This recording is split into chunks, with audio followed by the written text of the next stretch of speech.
We talked about George Santos in the podcast, right? I don't think so. No, I think you and I talked about it with Ben off mic. Oh, yes. So apparently they've redistricted New York since I moved out. I'm pretty sure he is the congressman for like where my family lives still in Bayside and Queens. Were you sad that you don't get to vote for him now? Yeah, of course. Well, the thing is, it's like some of that little area of Queens, and then like the part of Long Island that's like all the rich people, and like my neighborhood is more middle class. So they're like, George Santos represents the something highest, richest district. And I'm like, okay, so it can't be mine. But then I looked at the map and it's like, oh, it's like all of this rich area, then this little area of Queens where my family lives. Let's give this district a little bit of character. Yeah. Got all the Jews and the Chinese. Yeah. Do you know about this George Santos guy? No, who is he? Oh, What Joe, is he? I think he's going to be your favorite congressperson. I think he is Joe if Joe was a congressman. Nice. I think literally every potential piece of biographical information you could give about yourself, he has done, and it has been found to be not true. Oh, sick, dude. I think, like, on his Wikipedia page, you can look it up, there is a section that says false biographical information with, like, 10 different parts inside of it. It honestly rules. And, like, some of it is like, oh, I could see how this would be advantageous for your political career, but some of it is just like, why did you say that? I think he's a compulsive false liar, biographical statement scandal. Other false claims about family, religion, and education. Well, first he said that he had family in the Holocaust. Okay. He also said he had family in 9/11, and what was the other? There were like 3 big ones. Are we sure he wasn't just doing a comedy podcast where he Maybe. did several bits? Yes, that is possible. Said he went 9/11, he went Holocaust, and also said he was part black. The triumvirate. Yeah. The ultimate in victimhood. Yes. He said that he had family in the Holocaust. His mom's side of the family were Ukrainian Jews.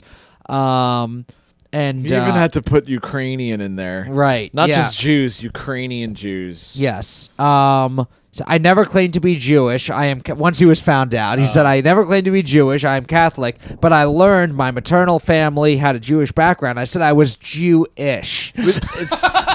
He legitimately used that as the excuse. It's very, very funny.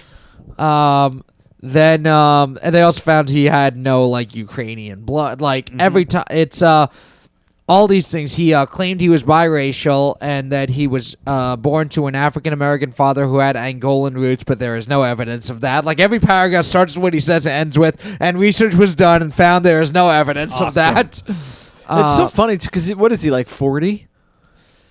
Yeah. Like, He's in his 30s. He was born in 88. Oh, wow. He's like a little kid. Yeah. Yeah, dude, he's like our age, man. Like, we know enough to be like, if you say something that's not true, people will figure it out. Yeah. In July 2021, Santos wrote on Twitter that 9/11 claimed my mother's life. In a later interview, he said his mother was caught up in the ash cloud, but never applied for relief because the family couldn't afford the medical bills. Wow. Wait, he also hold claimed on. That doesn't even make a little bit of sense. We didn't apply to relief.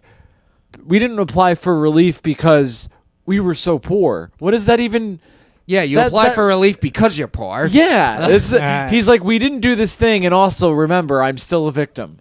Oh, no, could afford the medical bills. Okay. Right, didn't apply for relief because they could afford the medical bills. Oh, so he's doing 2 things at once. He's like, listen, I didn't accept the relief. Yeah. And also, I have a lot of money. Yes. Good on him, dude. Wrote on Twitter 5 years that his mother had died 5 years earlier in December 2022. Claimed that both of his parents survived being, quote, down there at the World Trade Center. It's like 5 different stories here. Down there. Okay, he's getting closer and closer to the truth each time. Like, he Yeah. was like, they were down there. They were in Manhattan during 9/11. This with a Patreon, we might name a comedian who we know who talks like this. The priest recalled there was a priest at the family's Catholic church reported Santos told him the family could not afford a funeral when his mother died. Damn. There was a collection that raised a significant amount of money, which he gave to him, and a friend had also set up a GoFundMe. Thank God. I think there was something about the fact that his family was able to afford it also. I don't know for sure, but Something That happened wouldn't between surprise me. them having too much money to accept relief and his mom dying. Yes. Awkward. Claimed he falsely claimed to hold a Master's of Business Administration from NYU. He had a charity that was a scam. He said he had worked for Citigroup and Goldman Sachs, but neither company has any record of him. Maybe he was working off the books, dude. He discussed the Pulse nightclub shooting in Orlando that year. He is gay, by the way. Gross. Yeah, I think he's telling How do the we truth know about he's not that. lying Yeah. about that too? Yeah, he's Oh, trying what if there's a scandal where they catch him fucking women? Ooh, yeah, maybe. Oh my God. Maybe he's just saying gay to get a Netflix special. Or to get elected into Congress. Maybe him Yeah. and his partner are actually, it's like a Bill Yeah. and Hillary type situation. Like they sleep in It's separate like an beds. arrangement. Yeah. They're like, oh, this will be politically advantageous for both of you. But More on the of a- side, yeah. Yeah. you find him in a truck stop with lot lizards. Yeah. I happened to, after the Pulse nightclub shooting, he said, I happened to, at the time, have people that worked for me in the club, my company at the time. We lost 4 employees who were at Pulse. None of the 49 victims killed in the attack appears to have any connection to any of the companies named in his biography. Hell in a yeah. December interview, he changed his story saying, we did lose 4 people that were going to be coming to work for the company that I was starting up in Orlando. Hell yeah, dude. I've decided that Yeah. 4 people that died, I would have hired. That's Yeah. awesome. It's very cool. There's a whole thing about conflicting residential claims. He had stuff where he lied to his landlord, or there was damages. Well, that's like someone saying they're a Um, New York City comedian when they live in New Jersey. Yeah, Come on. yeah. Who would do something like that? I mean, maybe they're just, they're riffing all the time. They're having a nice time, and because of that, they're just a New York City comedian doing what New York City comedians do. We also have unverified claims. He said he had been diagnosed with a brain tumor and Oh, no. received radiation treatment. As of December 3rd, 2022, neither he nor his campaign have clarified the claims. That's awesome. Also, legal charges, Brazilian check fraud charges, evictions, unpaid judgments, campaign finance issues. I mean, I don't think that I can't come up with a scandal a politician could have that he doesn't have. Yes. Yeah. He's just a the goofball. The only He's a thing he goofball. doesn't Instead of R or D, it should say G next to his name because he's a goofball. the representative of the goofballs will now have the floor, and he Yes. walks up and he has a fucking pinwheel hat on and a giant lollipop. Yeah. And he goes, gee, mister, I just like to goof around. Yeah.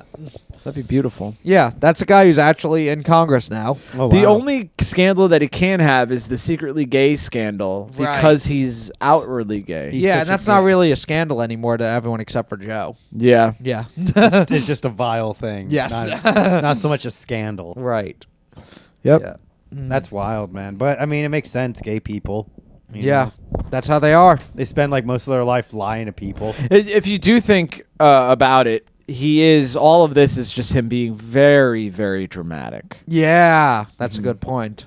Like Yeah. he just do you think it's like is he maneuvering politically, like these are where these lies are coming from, or does he just kind of get excited when he talks / needs like approval? I think he might be a very Michael Scott type guy where he Yeah. just kind of that whole thing of like, sometimes I'm talking and I don't even know how the sentence is going to end. I just hope I find it along the way. Like he's just talking to someone and he feels like insecure for a second, and like the Holocaust comes up and he's like, my grandparents were in the Holocaust. Yeah. And then they get like the other person gives them this look of sympathy and he's like, oh, that feels good. All It's right, almost more of like that. it's the extreme version of when a bunch of people are talking about a movie and like, have you seen it? And you just say yes, even though you haven't, just so you could be in the conversation. Mm-hmm. So you just bring up 9/11, and he's just like, yeah, my parents were there. Yeah. Except in this metaphor, he goes, I actually was part of creating that movie. Right. Yeah. Just can't stop himself. I feel like he might be a guy, and I think maybe all or most pathological liars are like this, where they're so afraid of like being boring. Yeah. Where they're like, I just gotta say something. I gotta say something. Yeah. And it Fill the can't. silence. Yeah. I bet he's very uncomfortable with silence. Yeah, Joe, why do you think someone would be a compulsive liar? Maybe they're surrounded by a bunch of fucking. And so they're like, any fucking falsehood is better than this reality. Locker room talk. Check it out wherever podcasts are sold.